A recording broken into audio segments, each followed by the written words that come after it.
I'm Jamie Geller, and today we're making the ultimate classic Jewish recipe, challah. I'm going to show you how to make the easiest, best tasting challah in the entire world.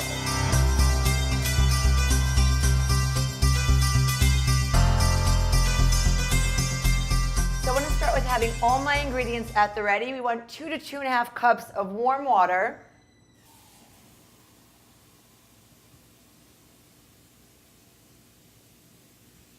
The water should be 105 degrees Fahrenheit, which is about bath water temperature.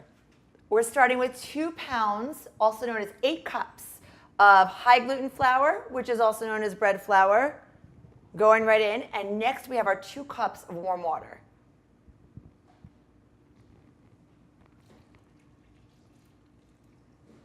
Great. Now we need 1/2 cup of extra virgin olive oil. I use extra virgin olive oil for all of my non-dairy baking, sweet and savory. It's got a beautiful fruity flavor, and it's a really healthy fat. We've got 1/2 cup of sugar in here. Of course, you can do more to taste. I happen to think this is just right. And then 1 tablespoon of kosher salt and 1 tablespoon of active dry yeast.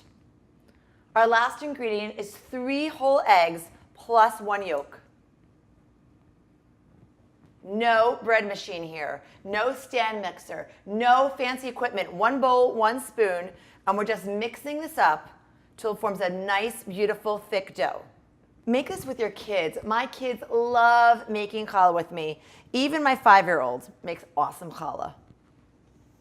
So sometimes, depending on the humidity of your flour, you may need to add up to an extra 1/2 cup of water. So that's why we said 2 to 2.5 cups. I'm just adding another 1/4 cup just to get this into a nice, thick, workable dough.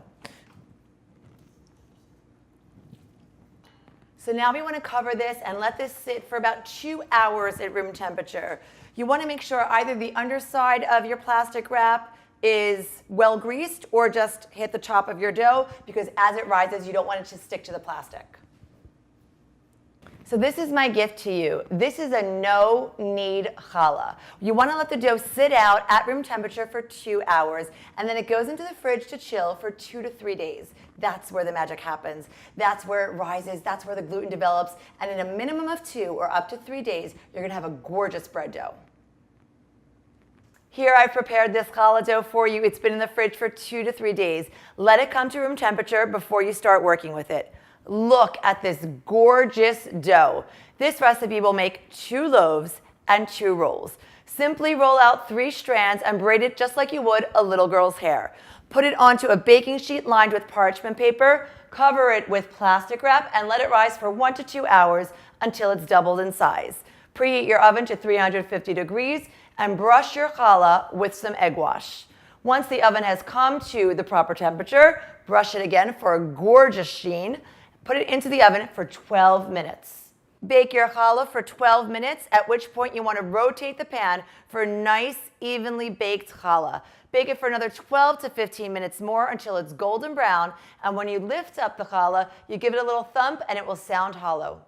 Whoa, baby, look at my challah. Honestly, you have not lived life unless you've eaten challah. This is my 1 bowl, 1 spoon, no-knead challah. Honestly, it takes longer to describe it than it does to make it. My challahs have cooled. Now we slice them. Now we eat together. I love baking with you and baking for you. So for more classic Jewish recipes for the holidays and every day, subscribe to my YouTube channel. Now we break bread.